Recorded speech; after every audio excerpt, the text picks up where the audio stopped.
Pain and suffering are always inevitable for a large intelligence and a deep heart.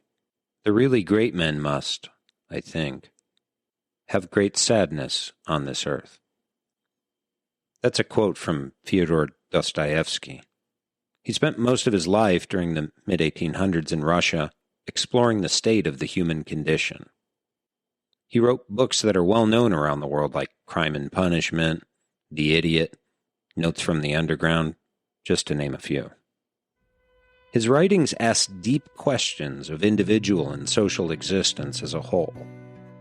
He demonstrated a keen insight and acute awareness of the struggle between faith and rationality, good and evil, poverty and privilege. He asked people to confront the moral gray areas of their own decisions and to contemplate the broader social implications. Now, you might be wondering, why are we talking about Russian philosophy in a murder story? Well, Dostoevsky's writings ask us to use higher-level thinking. So, in order to understand one thing, we must first understand what caused that to begin with, and what caused that, and what caused that, and so on. Really get into the layers of empathy, cause, and effect. When I first spoke with Malachi, he actually thought it would be most interesting to tell me about his days working as a male stripper. But then he kind of casually mentioned the murder on Skid Row and told me that story, and I knew that that is where we had to start. Why? It's worth asking ourselves, what is it that makes us the most human? Is it our physical nature, our accomplishments, or is it maybe our flaws? In the last episode, the horrific story that Malachi recounted for us begs us to question, is humanity just totally absent in places like Skid Row? Or perhaps is it so unconcealed, stripped of any embellishment, that it's become unrecognizable and therefore terrifies the hell out of the rest of us? We look at their struggle and their pain and think, man, I'm glad that's not my life. And then we can simply just turn away from it like a bad car accident. When or how do we try to understand why these things happen to people? But here, we've got the opportunity to talk with someone who's not only lived it, but has survived it, and has seemingly gained almost an uncanny amount of wisdom in the process.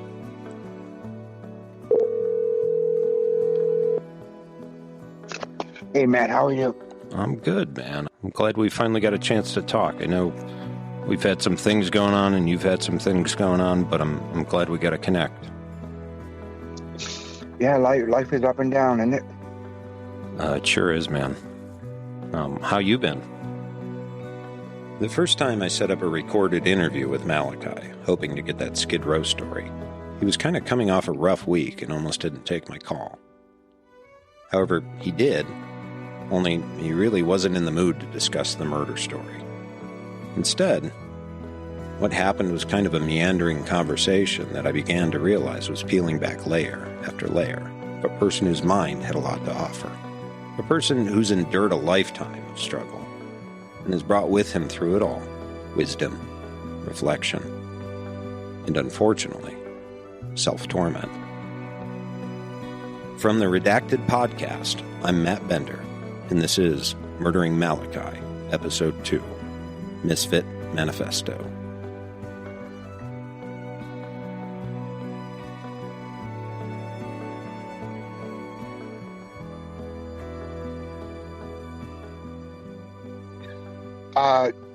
Just exiting a very, very unexpected, or kind of not unexpected, because the unexpected is expected in my life.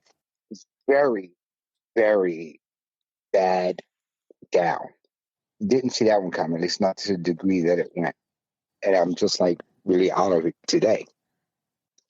So, I'm still processing, still in the while I survived, still in the what the hell was thinking, still in the damn, we doing this shit again, kind of, like just everything. I mean, I don't know what you had going on exactly, but Typical self-destructive behavior. I just want good things. I am one dark ass broken mother effer. but from that darkness comes the light, right? Because we appreciate it the most. Yeah. No, I feel you there. And it's, stress and problems and things like that I feel like they're only as big as the biggest thing you've ever faced. Like a monster's only as scary as the scariest monster you've ever faced. And the scarier the monsters you've fought in life, the bigger one it takes to scare you, to break you. I get that concept, and it's a positive concept. It's just, for me, being so far along the journey, here's the thing. That concept is good, but it reminds me of one I hate. I hate, I hate, I hate. If it doesn't kill you, it makes you stronger. Okay. Why do you hate that one? Tell that to everyone in the homeless shelters, in the rehabs, in the psych wards, in the jail cells, who will never make it back from that thing that broke them. Sometimes that biggest monster takes so much out of you, the little one now terrifies you. I get the idea of the biggest monster, nothing. And I'm not mad at that one, because it's a good mindset to go in thinking, well, I've conquered that one, I can conquer this one. For me, I think of what was left after the biggest monster. Like the trauma, the PTSD. The damage, anything. I mean, fight fan here. Some fighters, they never come back from that one fight. They may have won it, but they were never the same again. No, that's a good way to put it. Maybe it's like your problems are only as big as your biggest problem. Same thing, different word. Like if I think when I was in Afghanistan, the problems we have sometimes here seem small, especially with like the younger generation. When you go over to third world country or a very impoverished area, they're just worried about, food and clean water and a nice place to live that, your best friend not talking to you wouldn't be as traumatic. And hearing you say that, the phrase that popped in my head, like I'm hearing you, and the thought that I got was, are you looking at problems and wanting to see them smaller, or wanting to see them bigger? That really will solve a lot of issues. And you bring up another thing. I'm sorry, I hate a lot of things. No, go for it. But it's because I'm a damage surveyor. That's just me naturally. I look at shit, I'm like, what damage is that doing today? Just me. This is where my mind thinks. I have no idea where I was just going. Completely blanked up. the damage. I'm recovering. Today's.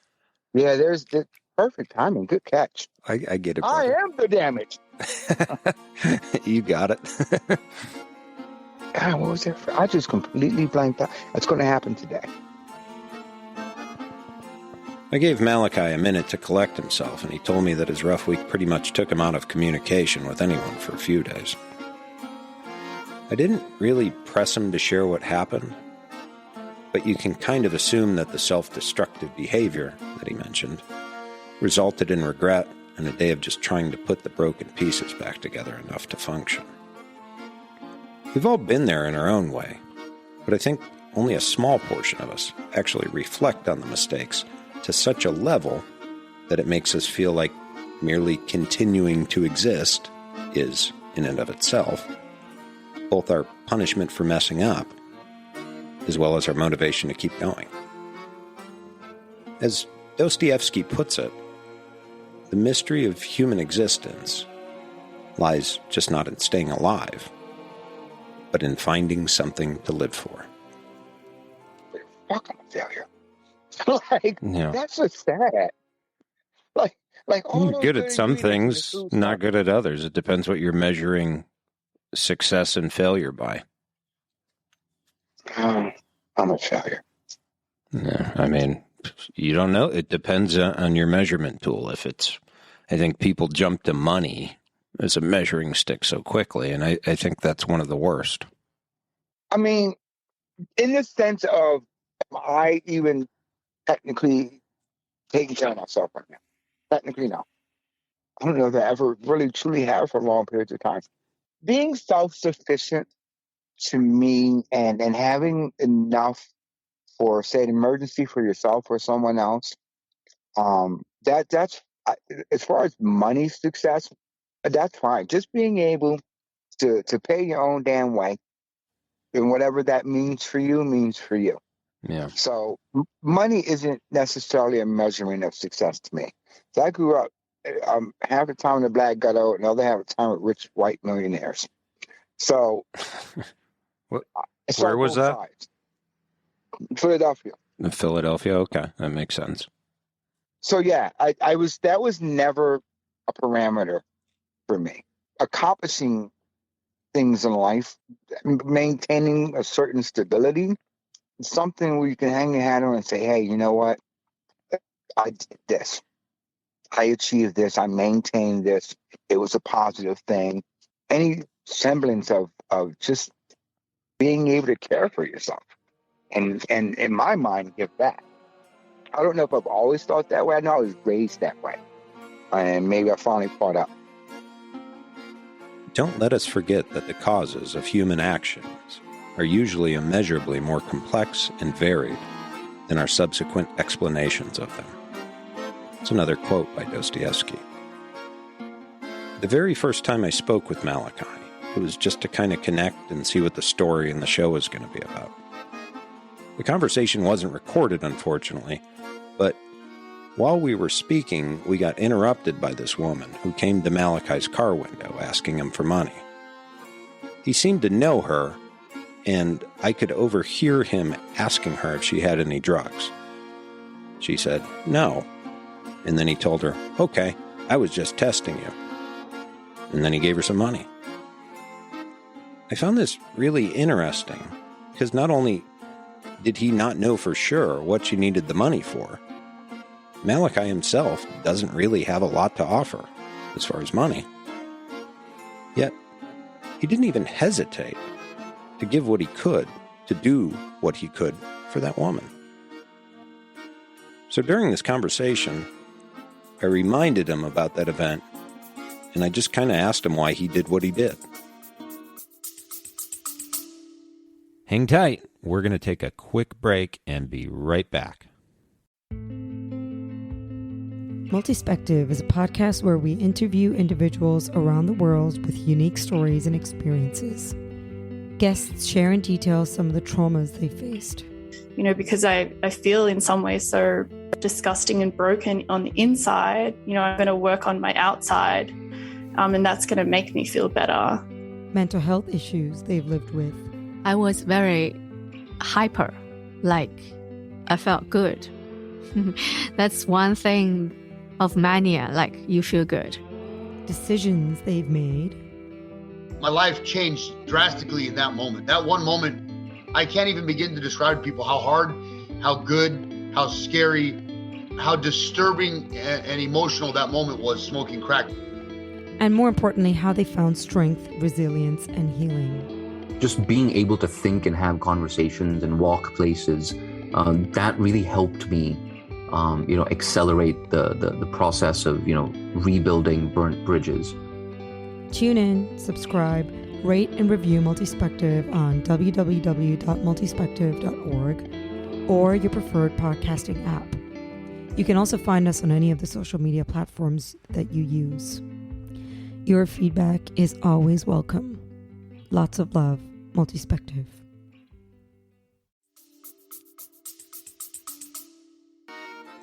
That's a conscious choice on my part that for whatever reason, I'm not sure why, but I will give her a few dollars and whatever she uses it for, she uses it for. She might think I'm a sucker. I don't know. I just have to go on faith on that one. For whatever reason, I've been touched to give her a couple dollars, see her or buy her, a soda or something. I have no delusions. I'm saving her or saving the world or making much of a difference of anything.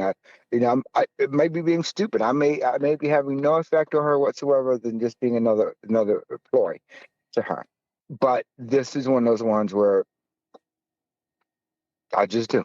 It touched me. I mean, just listening to it, it was just kind of strange in the middle of our conversation. I just get a kind of, I don't know, eavesdrop in on this.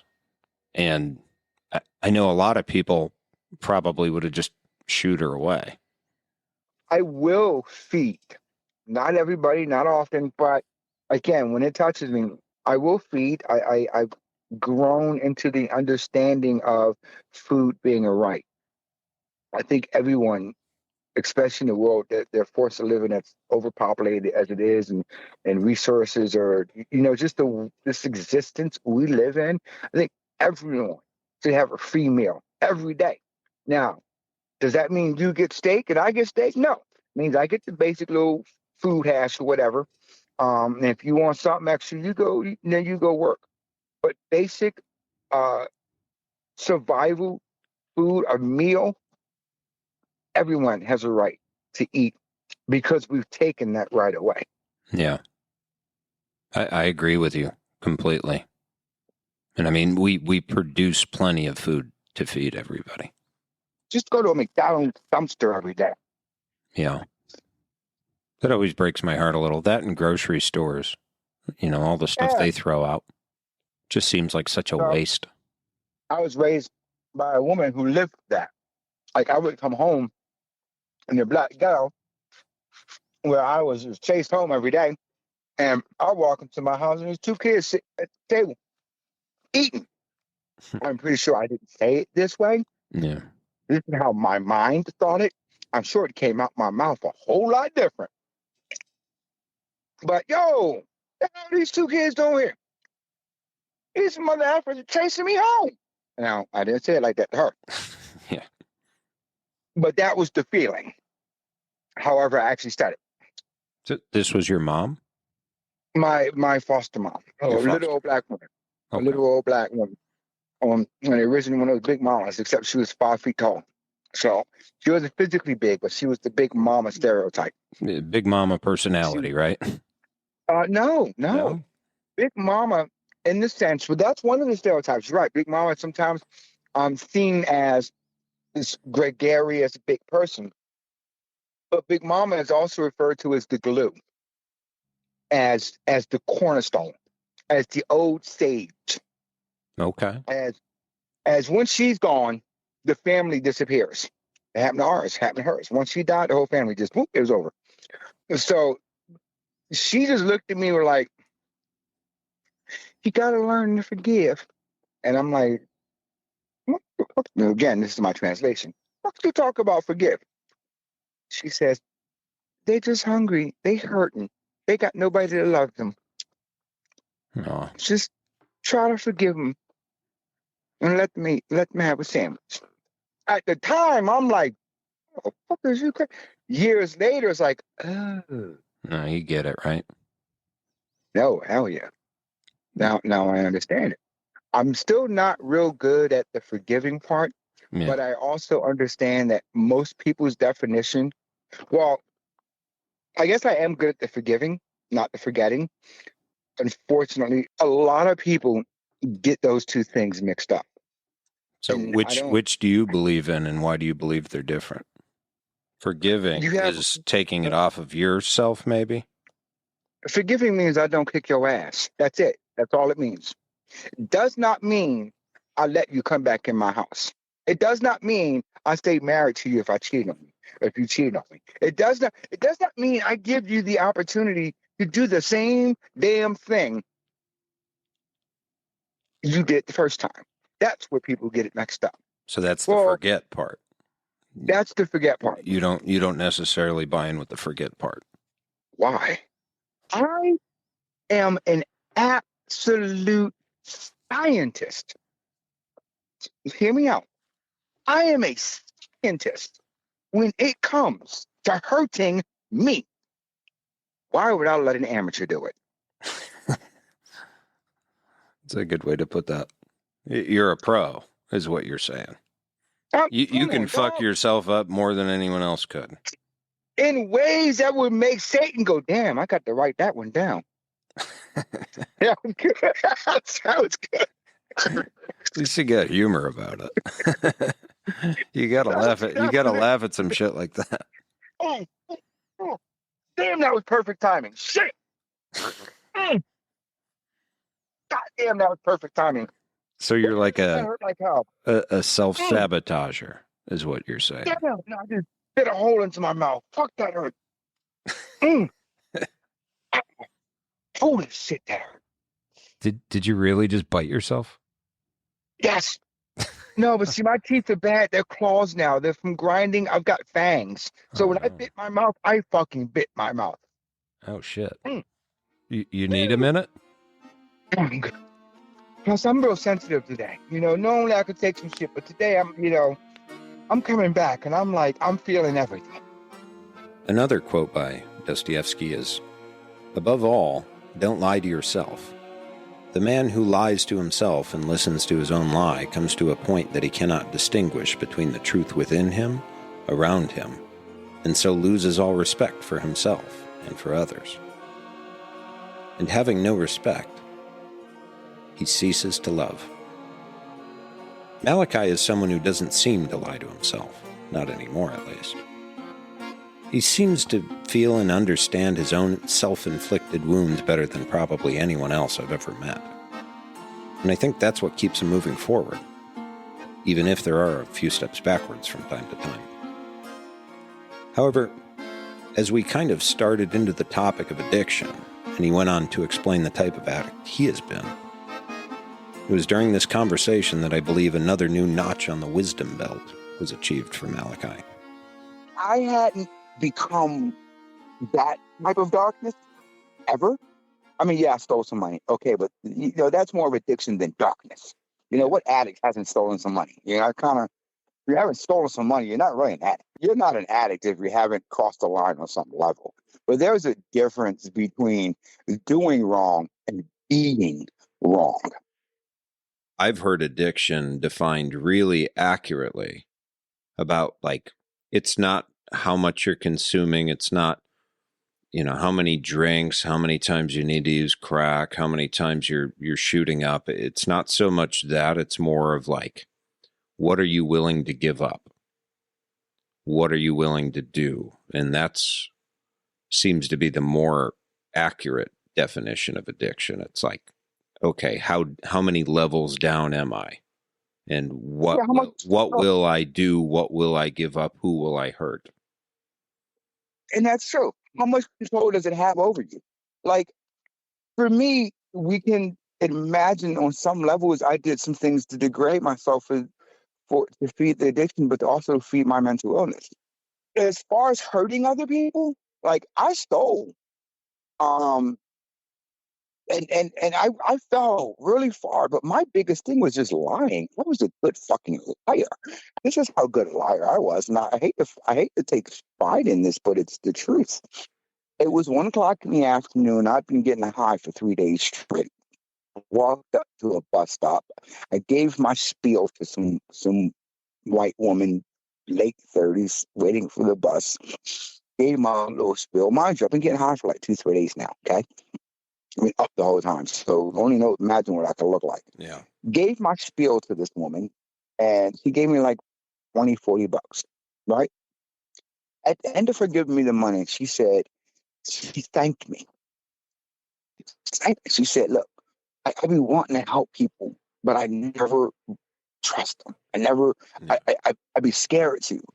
But I can tell that you're trustworthy. And I can tell that this is going to a good thing because I'm a drug counselor. Oh, jeez. On my way to work as a drug counselor. Oh, jeez. And it feels good to be able to give someone this money that's actually going to help them get wherever they got to go or whatever story I told her and not have to worry about it being used for drugs. That's how fucking good a liar I was. Fuck, man. How'd that feel? Listen, it felt like dirt then, but it felt even worse when she saw me a few days later doing the same thing and her heart was dropping to her soul. Oh, fuck. That was when I felt I don't know if it's 2 days later or a couple weeks later, or whenever it was, she saw me doing the same thing. And I could literally see her soul die. Like, feel like That you hurt. you turn someone off from being a helper. That hurt. Yeah. That hurt. I mean, I still feel that one. Like, I felt like I just took the biggest butcher knife you can imagine, put some salt and some alcohol on the tip, and then stabbed her in the heart with it. And she was a drug counselor, so she thought she knew It was better. a drug counselor. Yeah. Yeah, that's fucked up, man. Yeah. It's like small and subtle, but at the same time, when you really think about it, that's a dig. You know what? You've given me a realization that I think I've probably avoided. Not like I needed any more reasons to hate myself. You're talking about a grade A premier self-hater. It's astounding the dual existence I live in. But you've given me something that I really need to look at, is that I used to have this hierarchy of badness, and I always placed myself, even though I hate myself, I sort of placed myself as I wasn't as bad as them. I wasn't as bad as the crackhead who stabbed someone in the head with a pencil without, I saw. I wasn't as bad as the crackhead who I had to physically stop from mugging some young 20-year-old girl. I wasn't the crackhead who I saw like breaking into someone's car and rummaging around and causing all this damage, hoping to find $5. I had this hierarchy where I wasn't that kind of demonic person, but you just, I don't know if you reminded me or helped me realize that I was actually worse because I didn't break property, I broke souls. I mean, just thinking about it too, would you have rather have just robbed her? Now we're going into a deeper question. Now you make me think about this. Let me see if I can formulate and verbalize this question the right way, okay? Mm-hmm. Would you have rather done more damage, or would you have rather been a worse person? That's a deep one, isn't it? Yeah. That's basically what you just asked, which is one hell of a deep fucking, sorry for cursing. That's a deep question. Damn, that one got me. Would you have rather done more damage or been a worse person? Like if you robbed her, and then that's what she expected. Like that's what was happening. Yeah, that's exactly what I was thinking. That when you put the words out of my mouth. If you robbed her, she expected you to. A crackhead was being a crackhead, but he just shattered my whole faith in fucking freaking humanity. Yeah. Well, that's kind of like our presidential election. One's doing more damage, and one's a worse person. Hold on, let me pull over into the shade. The sun just moved. I gotcha. Where is it? Let me get behind it, wherever hell. Know where it is. I don't know where the sun is. I know it's in the sky somewhere. Just I'm missing it. Where the fuck? Oh Lord, there it is. Hold on. Sorry. I'm trying not to hit nothing. Oh shit. You okay? Yeah, it's just a very tight space to try to turn around in. and I have a Suburban. All right. Okay. That question, would I rather do more damage or be a worse person? I think Malachi originally believed that because he didn't mug the woman or do any physical harm to her, that made his actions harmless compared to others who go around breaking into property or attacking people for money. But realizing that it became her soul that was broken, her faith in humanity that was shattered, seemed to hit harder than if he just mugged her. Living with that has to be tough. Another Dostoevsky quote for you. The man who has a conscience suffers whilst acknowledging his sin. That is his punishment. However, isn't it our conscience that helps us learn self-reflection and strive to do better? How many people walk around every day without one? Do we even notice if we're not causing physical damage to the world, like in an obvious criminal manner? Or should we look a little closer? So I think that's the big difference in you is, yeah, you've done some fucked up things, but you own it and you're extremely reflective about it. You beat yourself up, and that's admirable. I mean, God, if you could get people to just admit they're wrong, it's like one of the hardest things to do is to get someone to say, yeah, I'm fucked up, or I messed up. It's painful because we also live in a world where, because of the internet, image is identity. It feeds the evil that wokeism has become. And this is what I mean by this. My definition of wokeism, not what it started out to be, because it was a good idea, but what it's transformed into is I'm a good person and I don't care who I have to destroy to prove it. We're living in a society ruled by the ultimate goal is to be perceived as good. I despise it because it's the most insidious, dangerous mass manipulation this world is. Do you, let's go back to make it very clear so people understand what's going on. Okay, if I tell you you're a good person for hating Jews, you're a good person because you love your country, you love your society, you love your children, and you want the best for your family. And the best is to get rid of those demonic Jews who are destroying everything. And that makes you a good person. Yeah. Guess what? That happened in real life. And Yeah. what was it? That was World What War was II. it? That was Nazi Germany. And that's exactly what happened. And that's exactly what's happening now. Well, and that's other people telling you who the bad guy is. And that's not you thinking for yourself. If you support that, you're good. If I tell you pornography in grade school is a good thing, and if you support that because for whatever twisted reason that they've decided that's good, and if you don't support it, you're a homophobe.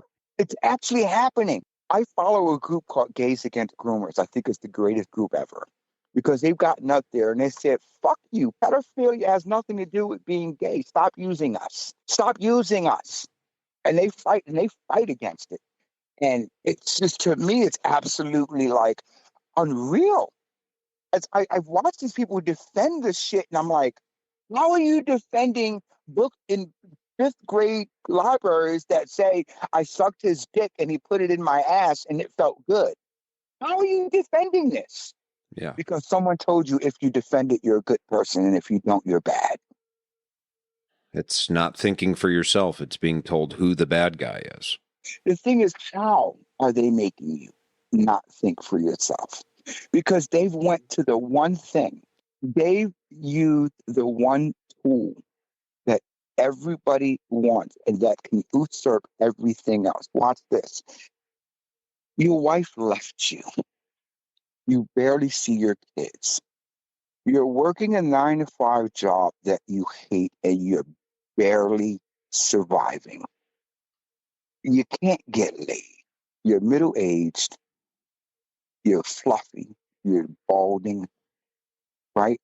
Or you're the housewife, and they're the most dangerous ones. God, they could be demonic, right? You're the middle-aged woman. Well, let's think about this for a second. Okay.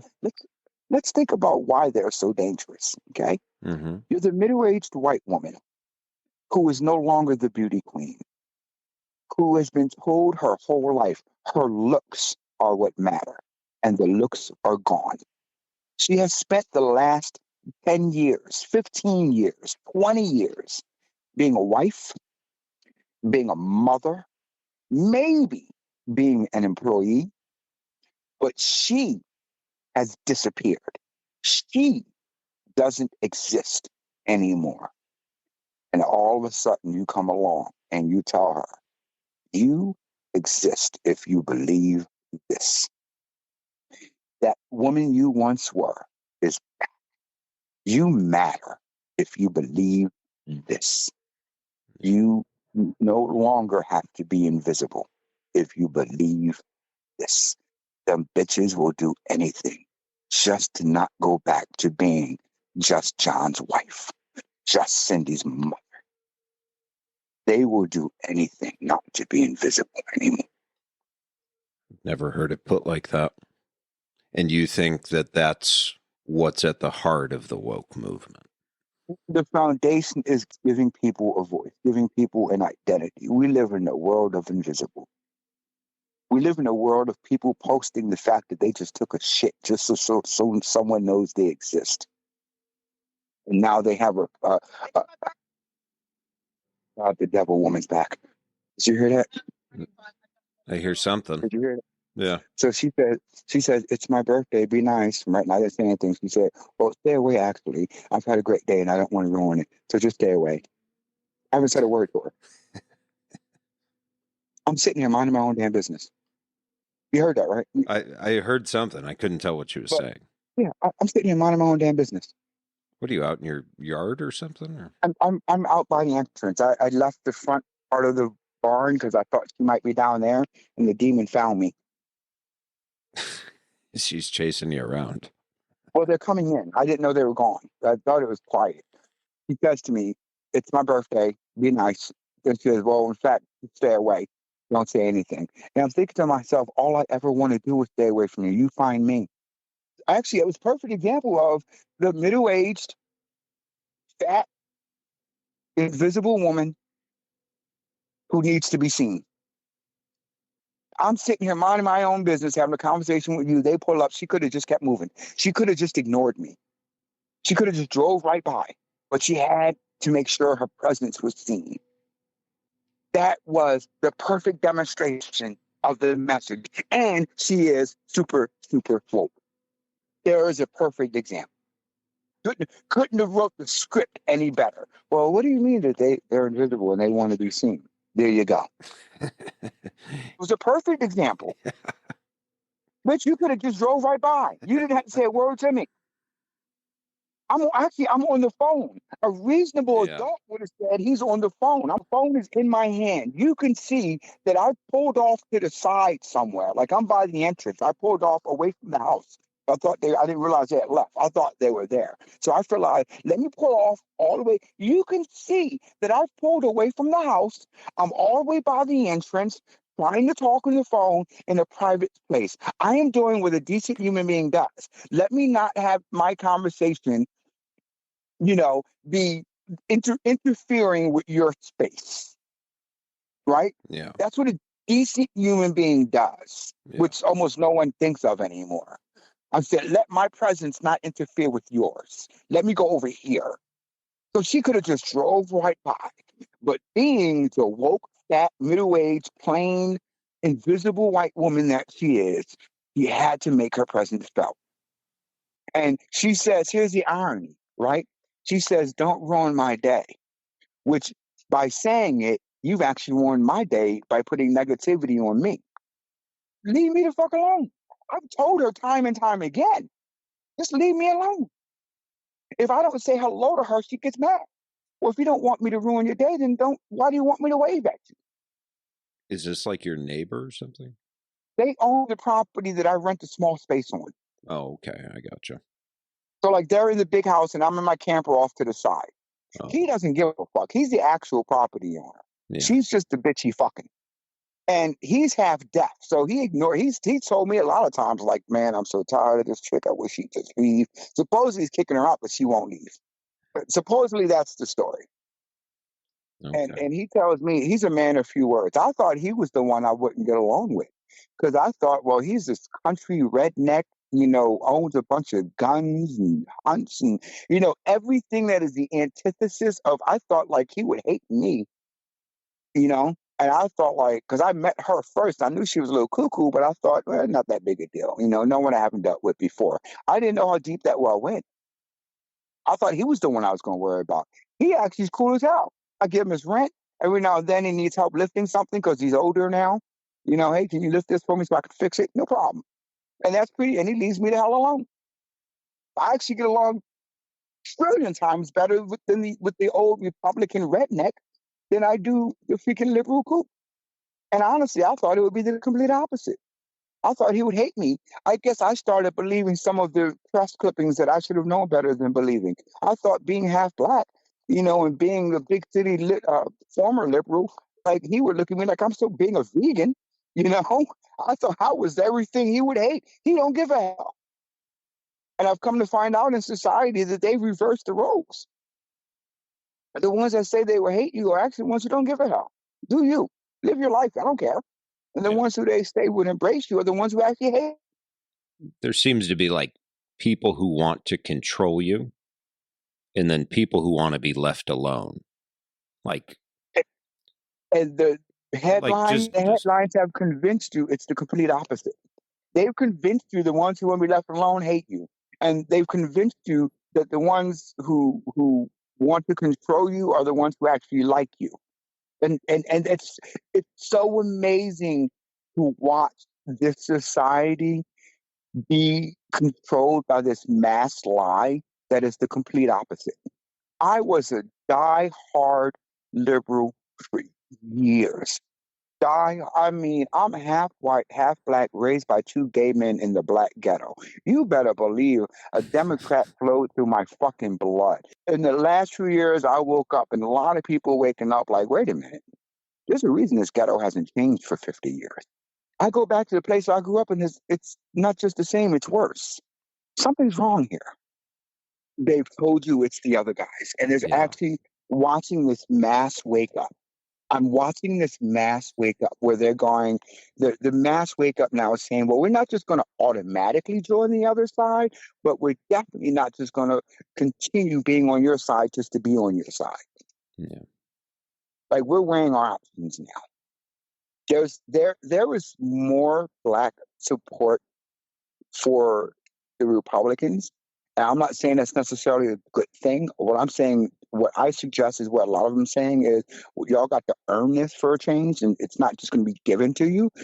Put it this way, there's less support for the Democrats in the black community than there has ever been in the history of America.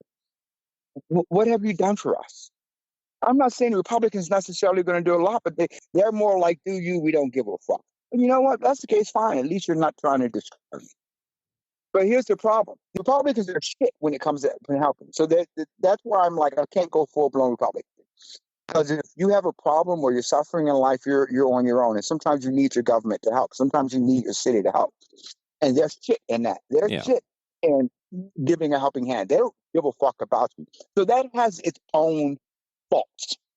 Okay, that's why I can't go full-blown Republican. Here's where the danger comes in with the Democrats and with those altruistics and with those wokes. You ready? They need you to stay poor so that they can continue to have a purpose and a platform. They aren't actually helping you raise up. They're helping you to continue along the same path. They're just looking like they're helping you. I'm giving you just enough to ease your hunger for today, but not enough to ease your hunger for tomorrow. So I know you have to keep coming back to me, and I can keep celebrating myself for helping you.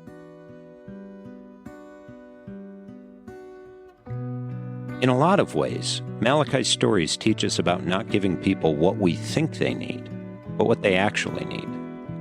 Sometimes, maybe that's just a few bucks for a soda, or a sandwich made with love, or for you to stay the hell away from them on their birthday.